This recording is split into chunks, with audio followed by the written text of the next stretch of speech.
ನಮಸ್ತೆ, Shri Maruti wellness centre ಪರಂಪರಾಗತ ಆಯುರ್ವೇದಕ್ಕೆ ಸ್ವಾಗತ.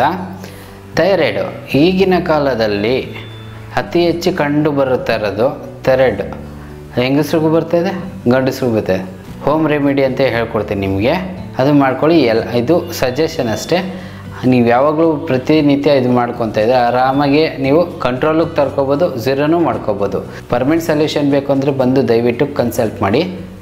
ಹೇಳ್ಕೊಡ್ತೀವಿ ಯಾವ ಥರ ಇರಬೇಕು, ಏನು ಮಾಡಬೇಕು, ಹಿಂಗಿರಬೇಕು ಅಂತಲೂ ಹೇಳ್ಕೊಡ್ತೀವಿ. ಒಂದು ಅಗಸೆ ಬೀಜ ಅಂತ ಹೇಳ್ತೀವಿ, ಫ್ಲ್ಯಾಕ್ಸೀಡು 1 ಇಲ್ಲ 2 ಸ್ಪೂನ್ ತೊಗೊಂಡು ನೀವು ಡೈರೆಕ್ಟಾಗಿ ಬಾಯಿಗೆ ಹಾಕ್ಕೊಂಡು ಅಗದಿ ಆ ರಸನ ನುಂಗಬೇಕು, ಉಗುಳಬಾರ್ದು. ಇನ್ನೊಂದು ಕಬ್ಬಿಣದ ಹೆಂಚಲ್ಲಿ ಸ್ವಲ್ಪ ಹುರಿದ್ಬಿಟ್ಟು ಪಾಪ್ಕಾರ್ನ್ ಥರ ಮಾಡೋ ಥರ ಹುರಿಬೇಡಿ. ಸ್ವಲ್ಪ ಉಗುರು ಬೆಚ್ಚ ಮಾಡಿಬಿಟ್ಟು ಇಮಿಡಿಯೇಟಾಗಿ ತೆಗೆದು ಒಂದು ಬೌಲ್ಗೆ ಹಾಕ್ಕೊಂಡು ಒಂದು ಡೈರೆಕ್ಟಾಗಿ ಬಾಯಿಗೆ ಹಾಕಿ ಚೀವ್ ಮಾಡಿ ನುಂಗಬೇಕು. ಅದನ್ನು ಕಂಪ್ಲೀಟಾಗಿ ಆ ಗಮ್ಮಲ್ಲಿ ಏನಿದೆಯೋ ಆ ಗಮ್ಮಲ್ಲಿರೋ ಅಂಥದ್ದನ್ನು ನುಂಗ್ತಾಯಿದ್ರೆ ನಿಮಗೆ ಇದು ಕಂಟ್ರೋಲು ಬರುತ್ತೆ, ಝೀರೋ ಆಗುತ್ತೆ. ಇದು ಮನೆಮದ್ದು. ಧನ್ಯವಾದ. ಇಲ್ಲಿ ಗ್ಯಾಸ್ಟ್ರಿಕ್ಕಿಂದ ಕ್ಯಾನ್ಸರ್ ತನಕ ಚಿಕಿತ್ಸೆ ಇದೆ. ಪ್ಲಸ್ ನಿಮಗೆ ಕನ್ಸಲ್ಟೇಷನ್ ಫೀಸ್ ಇರಲ್ಲ, ಮಸಾಜ್ ಫ್ರೀ ಇರುತ್ತೆ. ಎಲ್ಲ ರೋಗಿಗಳು ಉಪಯೋಗ ಪಡಿಸ್ಕೊಳ್ಳಿ.